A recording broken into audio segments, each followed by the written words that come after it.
नमस्कार। आपका वामिका एकेडमी पर स्वागत है। आज का आपका नया चैप्टर स्टार्ट करने जा रहे हैं जिसका नाम है रिडम्पशन ऑफ डिबेंचर्स के बारे में बात करेंगे। जैसा कि फ्रेंड्स आप सभी को पता है कि आपका इश्यू ऑफ डिबेंचर वाला चैप्टर पार्ट ए और पार्ट बी यानी दो वीडियो के रूप में कंप्लीट कर चुके हैं। इस क्लास के माध्यम से जो डिबेंचर्स होते हैं उनका परिशोधन या उनकी राशि किस प्रकार से चुकाई जाती है, राशि को चुकाने हेतु वित्त के प्रमुख सोर्सेज या स्रोत कौन कौन से होते हैं, किन किन विधियों के माध्यम से राशि चुकाई जाती है और उसके बाद में जो अकाउंटिंग ट्रीटमेंट या लेखांकन प्रक्रिया किस प्रकार से अपनाई जाती है उसके बारे में डिटेल से बात करेंगे। और प्रमुख सेक्शन कंपनी एक्ट 2013 के जो मेजर प्रोविजंस है उसके बारे में बात करेंगे। ठीक है, तो जो भी साथी चैनल पर नए हैं तो चैनल को जरूर सब्सक्राइब करें, वीडियो को लाइक शेयर अवश्य करें। ठीक है, तो ये कोर्स जैसा कि आप सभी को विदित है कि जवेरियल जूनियर अकाउंटेंट 2026 की जो भर्ती परीक्षा है उसके रिगार्डिंग निःशुल्क फ्री ऑफ कॉस्ट चलाया जा रहा है। ठीक है, तो स्टार्ट करते हैं चैप्टर को, यानी ऋण पत्रों का शोधन एंड रिडम्पशन ऑफ डिबेंचर्स के बारे में बात करेंगे।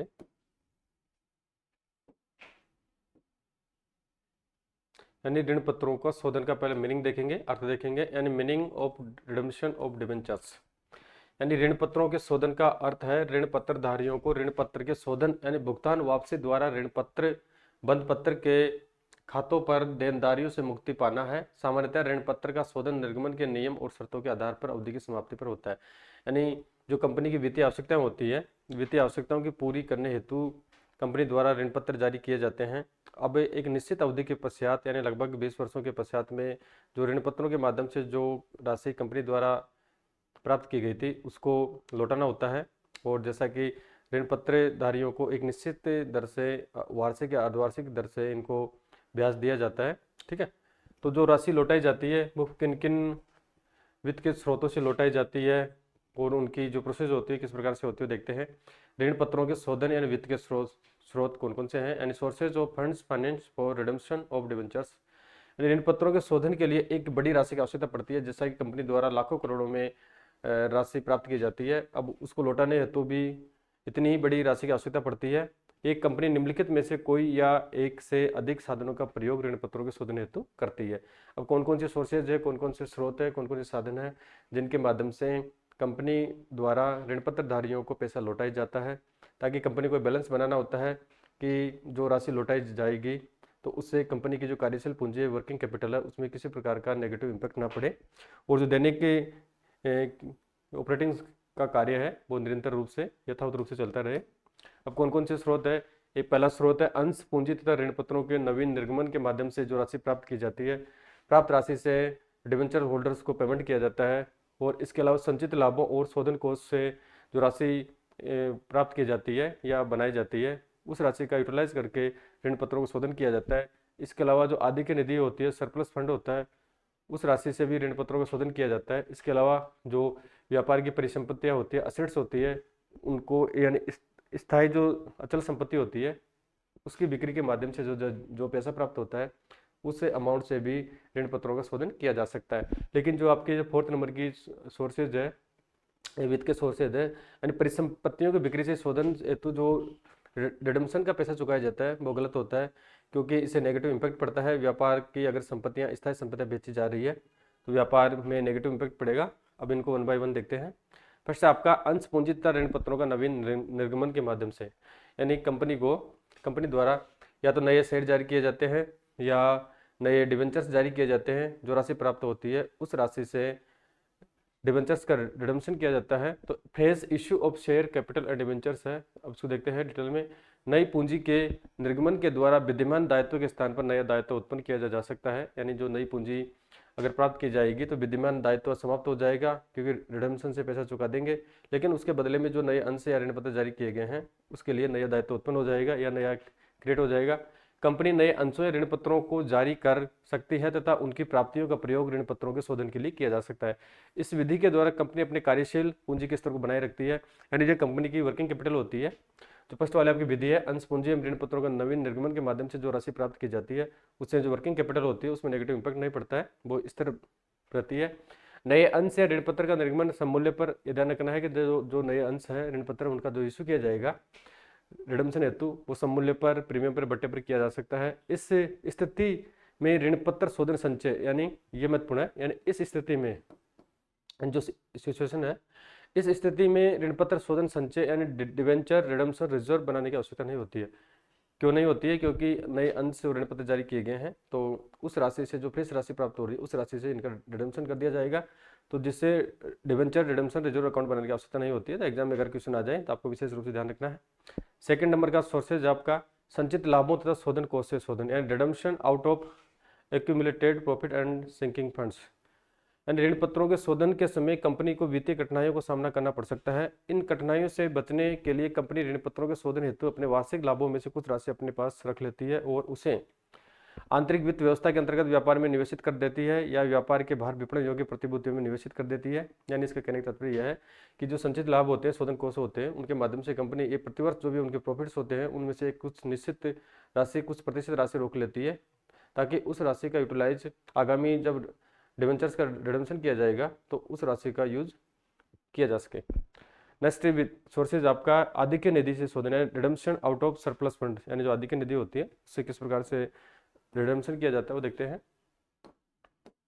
यानी ऋण पत्रों के शोधन हेतु कंपनी की आधिक्य निधियां का भी प्रयोग किया जाता है, अर्थात कंपनी अपने आधिक्य निधियों से अपने स्वयं के ऋण पत्र खरीद सकती है। यानी आदि सरप्लस फंड बनाया जाता है, तो सरप्लस फंड में से जो राशि होती है उस राशि का यूटिलाइज ऋण पत्रों के शोधन हेतु किया जा सकता है। नेक्स्ट है परिसंपत्तियों की बिक्री से शोधन या redemption from realising the assets, यानी जो स्थायी या अचल संपत्तियां होती है उनकी बिक्री के माध्यम से भी ऋण पत्रों का शोधन किया जा सकता है।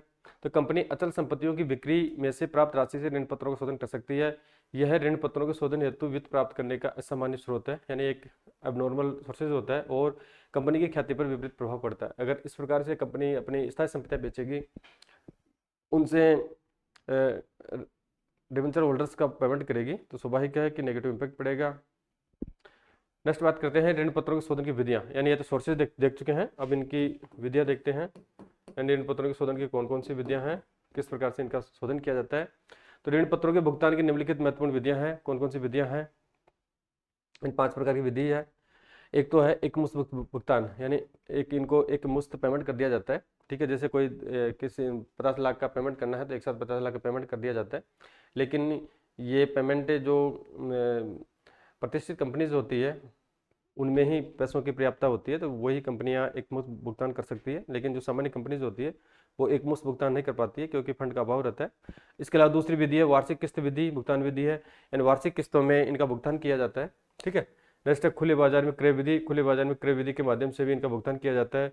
फिर परिवर्तन विधि के माध्यम से, यानी जो डिवेंचर्स होते हैं उनको अंशों में परिवर्तित करके इनका भुगतान कर दिया जाता है। और नेक्स्ट है एक निर्धारित अवधि के बाद भुगतान शोधन कोष विधि, एक निर्धारित अवधि के पश्चात में एक शोधन कोष विधि के माध्यम से इनका भुगतान किया जाता है। अब इनको 1 बाय 1 देखते हैं। फर्स्ट है आपके लमसम पेमेंट मेथड, यानी एक मुश्त भुगतान विधि है, इन लमसम पेमेंट मेथड है। अब इसमें किस प्रकार से भुगतान किया जाता है? तो इस विधि के अंतर्गत कंपनी अवधि की समाप्ति के बाद ऋण पत्र धारियों को कुल राशि एकमुश्त देकर ऋण पत्रों का शोधन कर देती है, यानी एकमुश्त राशि देती है, या विकल्प के रूप में पूर्व में भी भुगतान कर सकती है। इस विधि के अंतर्गत कंपनी को शोधन की तिथि की पूर्व से ही जानकारी रहती है और इसी के अनुरूप कंपनी अपने वित्तीय संसाधनों को नियोजित कर लेती है। इस विधि में ऋण पत्रों का लाभों में से भुगतान पेमेंट आउट ऑफ प्रॉफिट्स किया जाता है। यानी कहने का तात्पर्य यह है कंपनी को पहले से पता रहता है कि जो अमुक ऋण पत्रधारी है उनको कितना पेमेंट करना है, कब करना है, तो वो पहले से प्लानिंग रखती है और पहले से फंड बना लेती है, तो एक मुश्त भुगतान कर देती है। नेक्स्ट है वार्षिक किस्त भुगतान विधि, यानी जिन कंपनियों के पास में पैसों का अभाव रहता है तो वो वार्षिक किस्त भुगतान पद्धति के माध्यम से ऋण पत्रधारियों को पेमेंट करती है, and annual instalment payment method है। इस विधि के अंतर्गत ऋण पत्रों का अवधि के दौरान प्रत्येक वर्ष के अंत में ऋण पत्रों का शोधन किस्तों में किया जाता है, यानी किस्तों में किया जाता है। ऋण पत्रों के दायित्वों की कुल राशि को वर्षों की संख्या से भाग देकर वार्षिक किस्त की राशि निकाली जाती है। जैसे 50 लाख है, ठीक है, 50 लाख अगर 5 वर्षों में चुकाना है तो प्रति वर्ष 10 लाख का पेमेंट करना होगा, तो इस प्रकार से इनका कैलकुलेशन किया जाता है।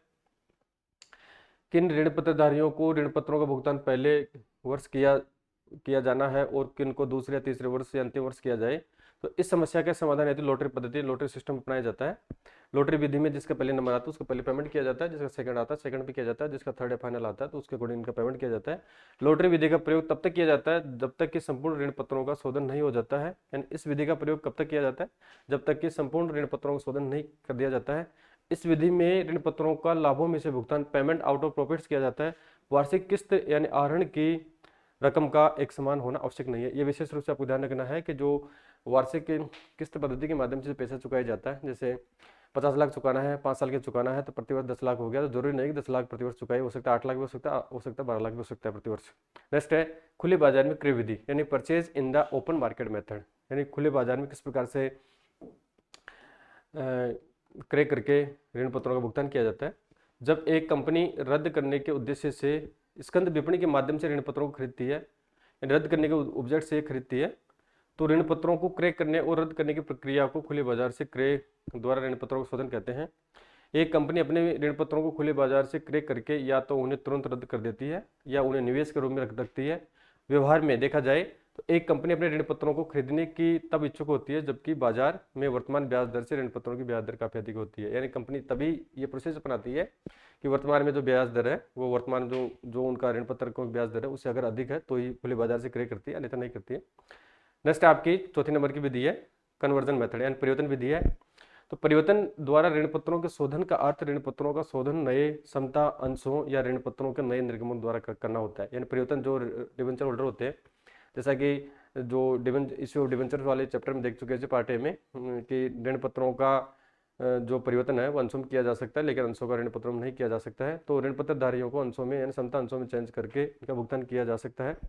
अंशों ऋण पत्रों को नए निर्गमों के द्वारा किया करना होता है। ये नए समतांश या नए ऋण पत्र सममूल्य पर, प्रीमियम पर या बट्टे पर निर्गमित किए जाते हैं। ऋण पत्रों के शोधन के इस विकल्प का प्रयोग ऋण पत्र धारियों की इच्छा या निर्गमन की शर्तों के अनुसार किया जाता है। ये विशेष ध्यान रखना है कि जो इस प्रकार से परिवर्तन विधि के माध्यम से जो रिडम्पशन या शोधन या मोचन किया जाता है वो ऋण पत्र धारियों की इच्छा या जो निर्गमन की कंडीशंस होती है उसके अनुसार किया जाता है, अन्यथा नहीं किया जा सकता है। नेक्स्ट देखें, नेक्स्ट विधि है आपकी लास्ट वाली, एक निर्धारित अवधि के बाद भुगतान, यानी शोधन कोष विधि के माध्यम से, यानी payment after a fixed period, यानी सिंकिंग फंड मेथड के माध्यम से किस प्रकार से किया जाता है वो देखते हैं। यानी एक निर्धारित अवधि के बाद ऋण पत्रों का एकमुश्त भुगतान करने हेतु प्रतिवर्ष लाभानी खाता के आधिक्य से एक निश्चित राशि ट्रांसफर करके शोधन कोष बनाया जाता है। यानी इसका कहने का तात्पर्य यह है कि एक निर्धारित अवधि के बाद में ऋण पत्रों का भुगतान करने हेतु जो पेंडल अकाउंट होता है उसमें से एक निश्चित राशि रोक ली जाती है। जो रोकी गई राशि है वो शोधन कोष विधि के नाम से जानी जाती है, ठीक है, इसमें ट्रांसफर कर दी जाती है। तो इस राशि का प्रयोग ऋण पत्रों के शोधन हेतु किया जाता है। इस कोष में विनियोजित राशि को बाह्य प्रतिभूतियों में निवेशित कर दिया जाता है। जो भी कोष बनाया जाता है उस राशि को जो एक्सटर्नल फंड्स होते हैं या सिक्योरिटीज होती है उनमें इनको इन्वेस्टेड कर दिया जाता है।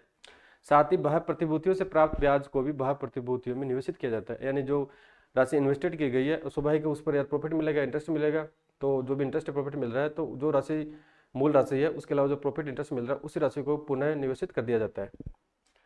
ऋण पत्रों के शोधन के समय निवेशों को बेचा जाता है। यानी जो अगर ऋण पत्रों का रिडम्पशन करना है तो जो भी इन्वेस्टेड है, जो इन्वेस्टमेंट किया गया है उसको सेल्स कर दिया जाता है और प्राप्त राशि का उपयोग ऋण पत्रों के शोधन में किया जाता है, ठीक है। तो आपका जो मेजर रिसोर्सेज है उसके बारे में बात कर चुके हैं। फिर जो ऋण पत्रों का शोधन है वो किन किन विधियों के माध्यम से किया जाता है उसके बारे में डिटेल से बात कर चुके हैं। अब इनको एक मुफ्त भुगतान विधि द्वारा ऋण पत्रों का शोधन है वो किस प्रकार से किया जाता है उसका मीनिंग देखते हैं, और जो बेसिक प्रोविजंस है कंपनी एक्ट 2013 के अकॉर्डिंग उसको देखते हैं कौन कौन से सेक्शंस हैं।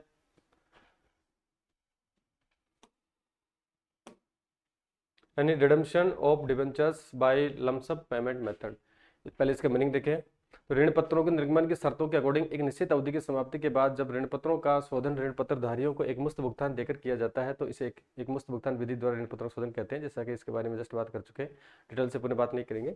और शोधन की विधियां देखते हैं। मेथड्स ऑफ रिडम्पशन है, एक मुश्त भुगतान विधि द्वारा ऋण पत्रों के शोधन की अग्रलिखित विधियां हैं। यानी एक मुश्त शोधन की जो विधि है उसमें कौन कौन सी विधियां हैं वो देखते हैं। यानी सब पार्ट है इसका। पहला तो है जो राशि है कहाँ से लाई जाएगी, पहला तो है पूंजी में से ऋण पत्रों का शोधन किया जाएगा। जो व्यापार की पूंजी होती है उसमें से ऋण पत्रों का शोधन एक मुश्त किस प्रकार से किया जाएगा। Redemption of debentures out of capital, जब ऋण पत्रों का शोधन कंपनी के चालू साधनों में से किया जाता है तो इसे पूंजी में से ऋण पत्रों का शोधन कहते हैं। इसे कंपनी की कार्यशील पूंजी में कमी आती है। अगर पूंजी में से स्वाभाविक कैपिटल में से अगर ऋण पत्रों का शोधन करेंगे तो वर्किंग कैपिटल है व्यापार की वो कम हो जाएगी, उसमें नेगेटिव इंपैक्ट पड़ेगा। अब इसमें कंपनी एक्ट 2013 में एक प्रोविजन बना रखा है, वो प्रोविजन एग्जाम में आने की पूरी पॉसिबिलिटी है, 100% आएगा। तो आपको विशेष ध्यान रखना है कौन सा सेक्शन है और कितना परसेंटेज है वो देखते हैं। तो कंपनी अधिनियम 2013 की धारा कौन सी है, यानी सेक्शन 71 कंपनी अधिनियम 2013 की धारा 71 यानी 71 पूंजी में से ऋण पत्रों के शोधन पर प्रतिबंध लगाती है। यह है यानी कंपनी अधिनियम 2013 की धारा 71 पूंजी में से ऋण पत्रों के शोधन पर प्रतिबंध लगाती है। अतः कोई कंपनी शुद्ध रूप से यानी प्योरली पूंजी में से ऋण पत्रों का शोधन नहीं कर सकती है। ये विशेष ध्यान आपको रखना है। अब इसमें छूट दी गई है, उसे निर्गमित ऋण पत्रों के मूल्य के कम से कम कितना, यानी जो निर्गमित ऋण पत्र है उनके मूल्य के कम से कम 25% कितना 25% यानी 25% भाग का शोधन लाभों में से ऋण पत्र शोधन संचय खाता बनाकर करना अनिवार्य है। शेष भाग लाभों में से या पूंजी में से शोधित किया जा सकता है। यानी इसका कहने का तात्पर्य है कंपनी अधिनियम 2013 की धारा 71 में ऋण पत्रों का शोधन पर पूंजी में से शोधन पर प्रतिबंध लगाती है, लेकिन इसमें छूट दे रखी है कि जो भी आपके ऋण पत्र हैं उनका जो वैल्यू है उस वैल्यू का कम से कम 25% जो मूल्य है वो ऋण पत्र शोधन संचय खाते बनाकर उनका पेमेंट करना अनिवार्य होगा, और शेष भाग है वो लाभों में से किया जा सकता है या पूंजी में से उनका शोधन किया जा सकता है। अब इसमें नोट दे रखा है कंपनी अपने निर्गमित ऋण पत्रों का शोधन पूर्ण रूप से या शुद्ध रूप से लाभों में से भी कर सकती है, ठीक है, लेकिन इसके लिए निर्गमित ऋण पत्रों के मूल्य के 100% के बराबर ऋण पत्र शोधन कोष बनाना आवश्यक होता है। ये आपको विशेष ध्यान रखना है। फिर नेक्स्ट आपका ऋण पत्रों में जो आप शोधन होगा इनका, तो रोजनामा प्रविष्टि या जनरल प्रविष्टि किस प्रकार से होगी, ये महत्वपूर्ण है देखना आपको। जब पूंजी में से किसमें से जब कैपिटल में से ऋण पत्रों का शोधन किया जाता है तो तब निम्न रोजनामा प्रविष्टि यहाँ की जाती है। कौन कौन सी जनरल एंट्रीज होती है अब देखते हैं इनको। पहले समूल्य पे देखेंगे, फिर प्रीमियम पे देखेंगे, फिर बट्टे पे देखेंगे। तो आपको ध्यान रखना है कि ऋण पत्रों का शोधन है प्रीमियम पे किया जा सकता है और समूल्य पे किया जा सकता है और बट्टे पे किया जा सकता है। यानी मैंने लास्ट वीडियो में थोड़ा टेक्निकल मिस्टेक हो गया था, बट्टे पर शोधन नहीं किया जा सकता बताया था, तो आपको ध्यान रखना है बट्टे पर भी शोधन किया जा सकता है। अगर बट्टे पर शोधन किया जाएगा तो कंपनी के लिए स्वाभाविक है कि प्रॉफिट होगा। तो ऋण पत्रों का समूल्य पर शोधन है। देखते हैं ऋण पत्र खाता को ऋण पत्रधारी के खाते में ट्रांसफर करना, एंड फॉर ट्रांसफर और debenture account to debenture holders account. उस समय एंट्री क्या होगी आपकी, debenture account debit to debenture holders account हो जाएगी। फिर ऋण पत्रधारियों को भुगतान करेंगे for payment made to debenture holders, तो एंट्री हो गया कि debenture holders account debit to bank account. जैसे आपको 5,000 रुपये करना है, ट्रांसफर हो गया, फिर 5,000 का पेमेंट करना है तो 5,000 रुपये ये आ जाएगा। फिर है यानी समूल्य एट पार के बारे में बात कर चुके हैं, अब प्रीमियम के बारे में बात करेंगे। ऋण पत्रों का प्रीमियम पर शोधन है and redemption of debentures at premium. तो फर्स्ट प्रोसेस आपको अपनानी है कि ऋण पत्र खाता को ऋण पत्रधारियों के खाते में प्रीमियम सहित ट्रांसफर करना है। यानी जो ऋण पत्रधारी है जो डिवेंचर अकाउंट है उसको ऋण पत्र डिवेंचर होल्डर्स के खाते में प्रीमियम सहित, यानी जैसे 5,000 आपको लौटाने हैं और प्रीमियम आपका अगर 5% है तो 5% की राशि को इंक्लूड करते हुए उसको ट्रांसफर कर देंगे तो डिवेंचर्स अकाउंट डेबिट हो जाएगा। जैसे 5,000 रुपया तो आपका मूल पेमेंट है प्लस 500 आप प्रीमियम दे रहे हैं तो 5500 रुपया आप इसको डेबिट कर देंगे। और उसके अलावा 5,000 रुपये पेमेंट ये हो जाएगा और 500 रुपये प्रीमियम दे रहे हैं तो प्रीमियम और रिडम्पशन और डिवेंचर अकाउंट 500 डेबिट हो जाएगा और टोटल राशि आपकी 5500 रुपया आ जाएगी टू डिवेंचर होल्डर्स अकाउंट में। नेक्स्ट है ऋण पत्रधारी को भुगतान करेंगे पेमेंट करेंगे तो debenture holders account debit to bank account हो जाएगा, यानी कि राशि कितनी आएगी 5500 रुपया आ जाएगी। ये एग्जाम्पल के रूप में देख रहे हैं। नेक्स्ट है ऋण पत्रों का छूट पर शोधन यानी redemption of debentures at discount पे करेंगे। तो डिस्काउंट पे करेंगे तो स्वाभाविक की कंपनी के लिए काफ़ी प्रॉफिट होगा, क्योंकि जो पैसा आपने इनको दे रहे हैं कम मात्रा में दे रहे हैं। तो फर्स्ट प्रोसेस सेम रहेगी जो एट पार या प्रीमियम पर रही थी, यानी ऋण पत्र खाता को ऋण पत्रधारियों के खाते में छूट सहित ट्रांसफर करना है for transfer of debenture account of debenture holders account including discount है। फर्स्ट एंट्री होगी आपकी debentures account debit to debenture holders account to gain या profit on redemption of debentures account. जैसे मान के चलो 5500 रुपये लौटाना आपको, ठीक है, तो 5500 डेबिट हो जाएगा और to debenture holders holder total 5500 रुपया है, 5500 डेबिट हो जाएगा। टू डिवेंचर होल्डर्स को 5,000 देना है और डिस्काउंट इसमें 500 रुपये का डिस्काउंट हो गया तो CR प्रॉफिट हो रहा है, CR हो जाएगा, ठीक है। नेक्स्ट है ऋण पत्रधारी को भुगतान करेंगे तो सेम एंट्री रहेगी पहली वाली, debenture holders account debit bank account हो जाएगी। कितने से होगी 5,000 से, क्योंकि इसको 5,000 लौटा रहे थे 5500 डिस्काउंट पे दे रहे हैं तो 5,000 रुपया लौटा रहे हैं, 500 का अपने को प्रॉफिट हो जाएगा। अब इसमें नोट दे रखा है वो देखते हैं, ये नोट्स है ये काफी महत्वपूर्ण है एग्जाम के दृष्टिकोण से। यानी gain profit on redemption of debentures is a capital profit, यानी जो भी आप डिवेंचर्स का रिडम्पशन कर रहे हैं डिस्काउंट पे कर रहे हैं, अगर आपको प्रॉफिट हो रहा है तो एक तरीके से कैपिटल प्रॉफिट होता है। It may be used to write off the amount of discount on debentures otherwise it is transferred to capital reserve account. यानी इसका उपयोग जो राशि है जैसे 500 रुपये की राशि है तो इसका उपयोग राइट ऑफ यानी डिस्काउंट ऑफ डिवेंचर्स को राइट ऑफ करने के लिए किया जा सकता है, अदरवाइज इसको CRR यानी कैपिटल रिजर्व अकाउंट में इसको ट्रांसफर कर दिया जाएगा। नेक्स्ट नोट्स है, premium on redemption of debentures is debited because it is a capital losses, यानी अगर आप प्रीमियम पर रिडेम्पशन कर रहे हैं, स्वाभाविक है कि कंपनी को लॉसेज हो रहा है, जो पैसा जैसे 5,000 लौटाना है आप 5500 लौटा रहे हैं, 500 रुपये लॉसेज हो रहा है, तो एक तरीके से आपका ये कैपिटल लॉसेज हो जाएगा। It is write off through securities premium reserve या स्टेटमेंट प्रॉफिट एंड लॉसेज, यानी इसका जो राइट ऑफ किया जाएगा 500 रुपये का जो लॉसेज हुआ उसको या तो सिक्योरिटीज प्रीमियम रिजर्व अकाउंट से करेंगे या प्रॉफिट एंड लॉसेज अकाउंट से इसका राइट ऑफ किया जाएगा। ठीक है, नेक्स्ट विधि देखते हैं, लाभों में से ऋण पत्रों का शोधन है, या ऋण पत्र शोधन संचय निर्माण के बारे में बात करते हैं। Redemption out of profit and creation of debentures redemption reserve account है, और इसका सेक्शन देखते हैं। कंपनी अधिनियम 2013 की धारा कितनी है 71, यानी कंपनी एक्ट 2013 की धारा 71 क्लोज 4 के अकॉर्डिंग जब भी कोई कंपनी, ये धारा आपको ध्यान रखनी है 71 सब क्लोज 4 यानी क्लोज 4 के अनुसार जब भी कोई कंपनी इस धारा के अंतर्गत ऋण पत्र निर्मित करती है तो उसे लाभांश के भुगतान के लिए उपलब्ध लाभों में से ऋण पत्र शोधन संचय का सृजन करना होगा, और इस संचय में जमा राशि का प्रयोग ऋण पत्रों के शोधन के अतिरिक्त अन्य किसी कार्य में नहीं होगा। ये आपको विशेष रूप से ध्यान रखना है, केवल ऋण पत्रों के शोधन के लिए इसका प्रयोग किया जाएगा। इस धारा से संबंधित नियमों में निम्न व्यवस्थाएं की गई है, कौन कौन सी व्यवस्थाएं हैं ये रूल्स आपको ध्यान रखना है। तो फर्स्ट व्यवस्था क्या है, यानी कंपनी ऋण पत्रों के शोधन के आरंभ होने से पूर्व ऋण पत्रों द्वारा जुटाई गई राशि के कम से कम कितना 25% के बराबर ऋण पत्र शोधन संचय या कोष का सृजन करेगी, जैसा कि पहले बात कर चुके हैं। फिर है ऋण पत्र शोधन संचय की आवश्यकता वाली प्रत्येक कंपनी प्रत्येक वर्ष 30 अप्रैल या उससे पहले एक राशि निम्न में से किसी एक या अधिक प्रकार से विनियोजित या जमा करेगी। यह राशि अगले वर्ष यानी 31 मार्च को समाप्त होने वाले वर्ष में भुगतान के लिए परिपक्व हो रहे ऋण पत्रों की राशि के 15% से कम नहीं होगी। कितने से कम नहीं होगी 15%, ध्यान रखना आपको 15% से कम नहीं होगी। नेक्स्ट है, अब राशि कहाँ जमा हो गई है, किसी अनुसूचित बैंक में किसी भी प्रभार से मुक्त जमा हो गई, या केंद्र सरकार या किसी राज्य सरकार की असुरक्षित प्रतिभूतियों में इसको जमा कराना होगा।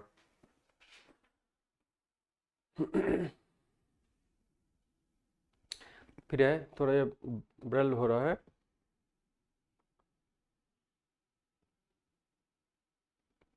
यानी भारतीय ट्रस्ट अधिनियम 1882 की धारा 20 के उपवाक्यांश ए में ए से डी एम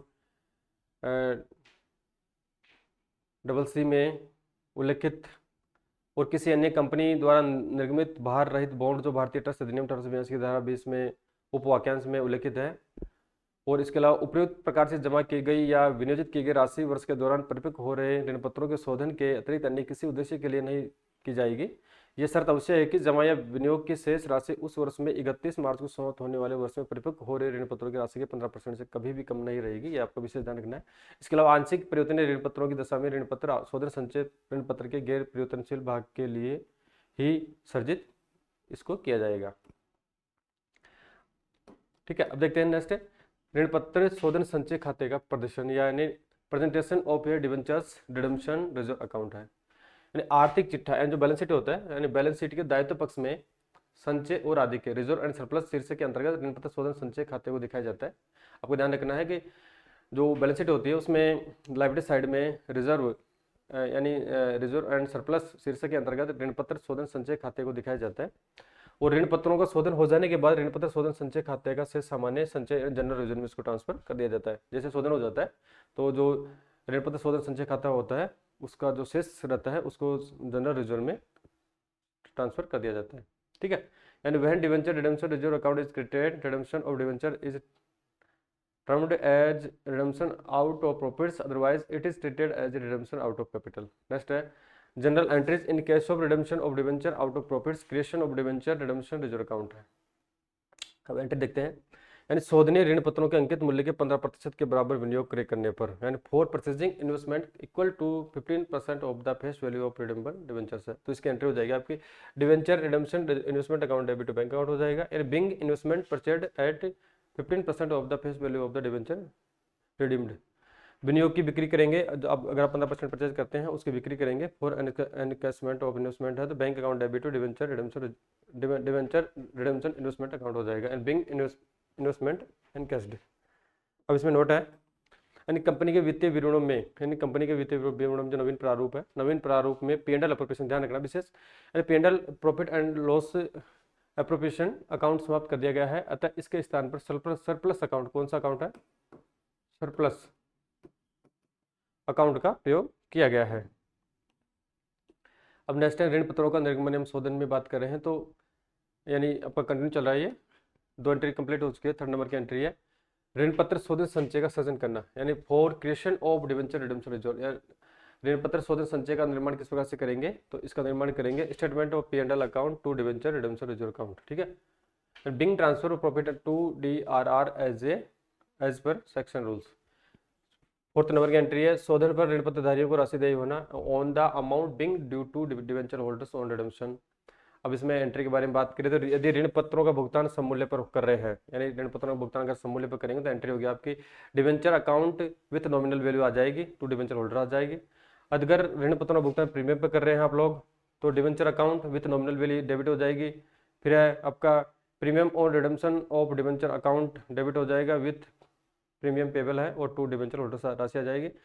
यदि ऋण पत्रों का भुगतान छूट डिस्काउंट पे कर रहे हैं तो debenture account with nominal value आ जाएगी, और debenture holders account with net amount आ जाएगा। To profit on redemption of debenture account है विथ डिस्काउंट ऑन रिडेम्पशन, यानी यहाँ पे CR हो जाएगा। अगर आप रिडेम्पशन डिस्काउंट पे कर रहे हैं, कंपनी के लिए प्रॉफिट है, तो profit on redemption of debenture इसको CR कर देंगे।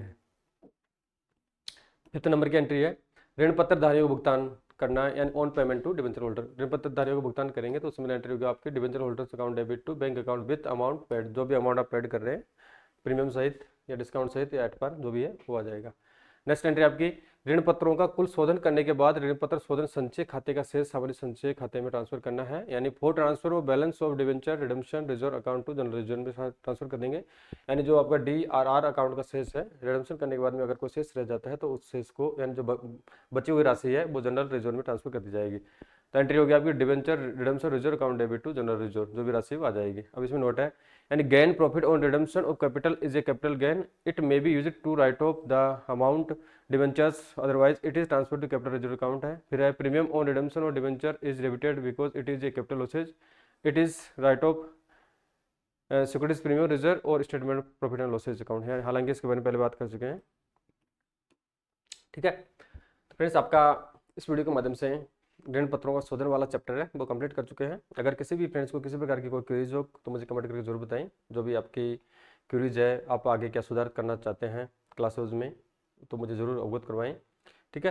तो आपका चैप्टर कंप्लीट हो चुका है, जिसमें जो शोधन है किस प्रकार से किया जाता है उसका मीनिंग देख चुके हैं।